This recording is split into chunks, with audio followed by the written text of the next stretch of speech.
सास, बहू और ताबीज। सुप्रिया का रोज किसी न किसी बात पर अपनी बहू तारा से झगड़ा होता ही रहता। दोनों स्वभाव से जिद्दी और अड़ियल थे। दोनों में से कोई भी एक दूसरे के आगे झुकना नहीं चाहता था।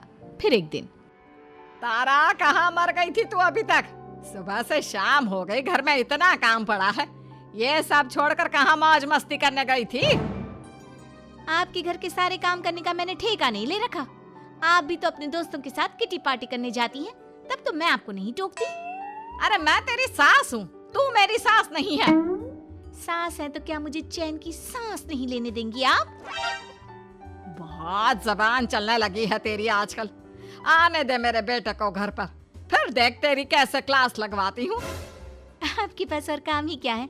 बाहर पड़ोसियों से मेरी बुराई करना और घर में पति से। हाँ तो अब तेरा काम भी तो ऐसे ही होते हैं ना। तारीफ के लायक कोई भी काम किया है तूने आज तक? बस जुबान चलवा लो, कैंची से भी तेज चलती रहती है। सिर्फ जुबान ही नहीं, हाथ पैर भी चलते हैं, जिनकी वजह से आपको घर में इतनी सफाई देखने को मिलती है, वरना आपको तो अपनी किटी पार्टियों से फुर्सत नहीं मिलती। तो कहना क्या चाहती है? घर का क्या सारा काम तू खुद अकेला करती है? तो और क्या नौकरानी करती है?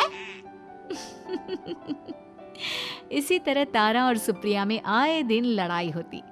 दोनों के दिन की शुरुआत ही एक दूसरे से लड़कर शुरू होती और लड़कर ही खत्म होती, मानो ये अब उनकी दिनचर्या का हिस्सा बन चुकी हो।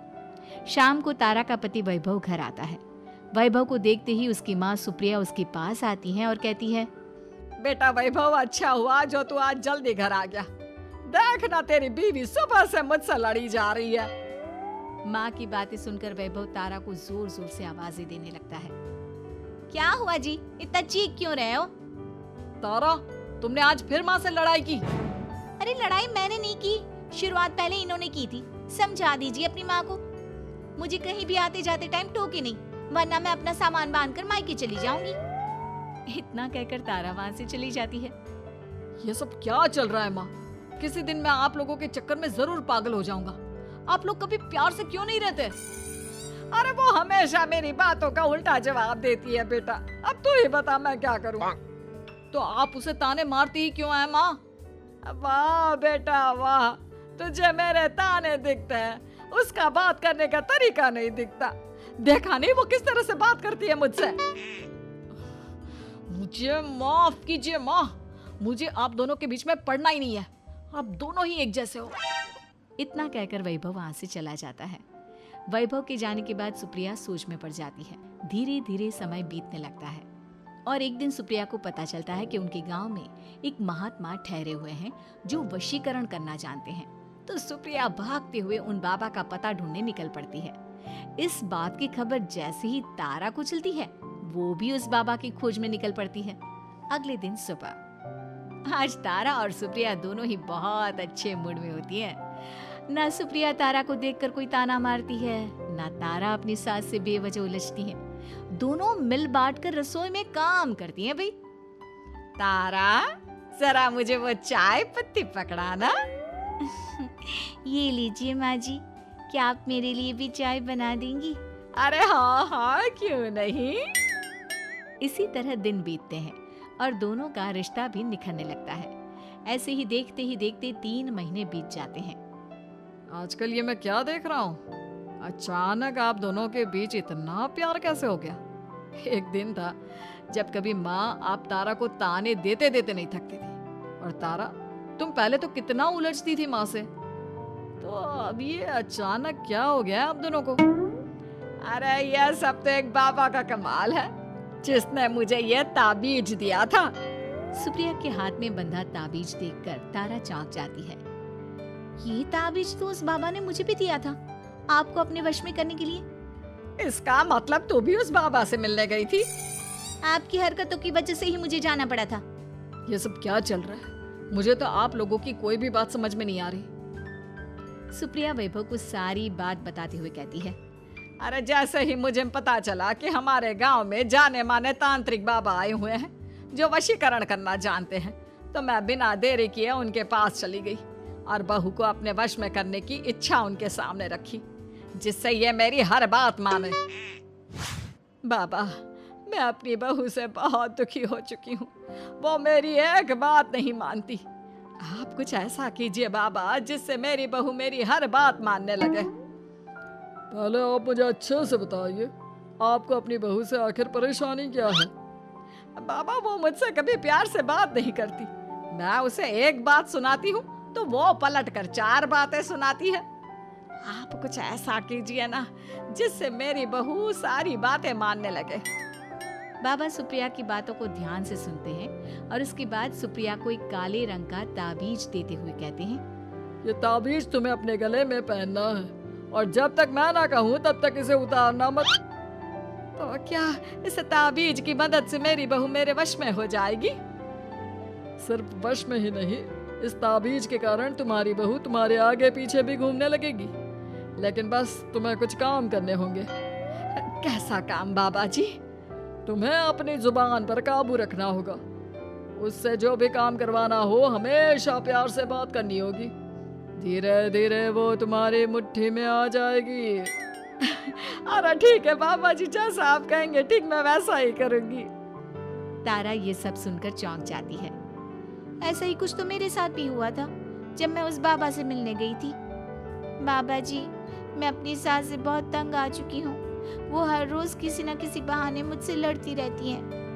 आप प्लीज कुछ ऐसा करिए ना जिससे मेरी सास सुधर जाए और मुझे बेवजह टोकना बंद कर दे। तारा की ये बातें सुनकर पहले तो बाबा सोच में पड़ जाते हैं। उसके बाद वो तारा को भी काले रंग का ताबीज पकड़ाते हुए कहते हैं, ये लो बिटिया, इसे अपने गले में पहन लो और जब तक मैं तुम्हें इसे उतारने के लिए ना बोलूं तब तक इसे उतारना नहीं। इस ताबीज को पहनने से तुम्हारी सास तुमसे प्यार करने लगेगी और दिन रात तुम्हारे आगे पीछे घूमेगी। ये सुनकर तारा बेहद खुश हो जाती है। बाबा, इस ताबीज का असर कब तक होगा? अगर तुमने मेरी सारी बातें मानी तो इस ताबीज का असर तुम्हें 2 दिन बाद ही दिखने लगेगा। उसके लिए सबसे पहले तुम्हें अपनी सास को इज्जत देनी होगी, उनके साथ प्यार से बर्ताव करना होगा और अगर कोई भी काम भी करवाना हो तो प्यार से ही बात करनी होगी। फिर देखना वो कैसे तुम्हारे इशारों पर नाचती है। ठीक है बाबा जी, जैसा आपने कहा है मैं ठीक वैसा ही करूंगी। इसका मतलब उस बाबा ने हम दोनों को एक जैसे ताबीज देकर पागल बना दिया। जरूर कोई ढोंगी बाबा होगा। इतने में ही बाबा भी उनके घर पहुंच जाते हैं और मुस्कुराते हुए उनकी ओर आते हैं और उनसे उनके हालचाल पूछते हुए कहते हैं, ताबीज का असर हुआ या नहीं?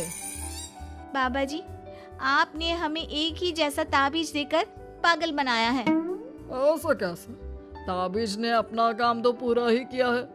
आप दोनों को देखकर लगता तो नहीं कि अब भी आप लोगों के बीच कोई खटपट है। खटपट तो नहीं है बाबा जी। अब तो मेरी बहू मेरी हर छोटी बड़ी जरूरतों का ख्याल रखती है, मेरी सेवा करती है। हाँ, वैसे अब तो मम्मी जी मुझे ताने भी नहीं देती और ना ही कहीं आने जाने में टोकती हैं। जानते हो ये सब कैसे संभव हुआ? कैसे बाबा जी? यह सब तुम दोनों के कारण ही संभव हुआ है। मैंने जो ताबीज दिया था वो सिर्फ एक धागा ही था। ये चमत्कार तो तुम दोनों ने अपनी जुबान पर संयम रखकर प्यार और संयम के साथ काम करके किया है। बिटिया, कुछ कमी तुम्हारे अंदर थी तो कुछ कमी तुम्हारे सास के अंदर थी। इसीलिए तुम दोनों को सुधारने और तुम्हारी गलती का एहसास कराने का यही एक रास्ता था। बाबा की ये सारी बातें सुनकर सुप्रिया और तारा एक दूसरे की ओर देखने लगते हैं। अब उन दोनों को अपनी गलती का एहसास होता है। शायद आप सही कह रहे हैं बाबा। मैंने कभी अपनी बहू को समझने की कोशिश ही नहीं की। मैंने भी तो कभी आपकी उम्र और ओहदे का लिहाज नहीं किया और जो जब मन में आया बोलती चली गई। हो सके तो मुझे माफ कर देना मम्मी जी। चलो फिर, अगर सब ठीक ही हो गया है तो बाबा जी अब आप भी वापस अर्जुन बन जाइए।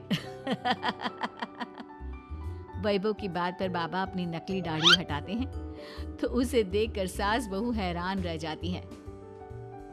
अरे अर्जुन भैया, आप? हाँ भाभी, आप दोनों के रोज रोज वाले झगड़ों से परेशान होकर एक दिन मेरे इस दोस्त ने एक प्लान बनाया और मेरी मदद मांगी, तो मैं इनकार कैसे कर सकता था। और देखिए आज उसका नतीजा हम सबके सामने है। सब जोर जोर से हंसने लगते हैं। अगर आपको हमारी स्टोरी अच्छी लगी तो वीडियो को लाइक करें, शेयर करें और चैनल को सब्सक्राइब करना ना भूलें। Thanks for watching.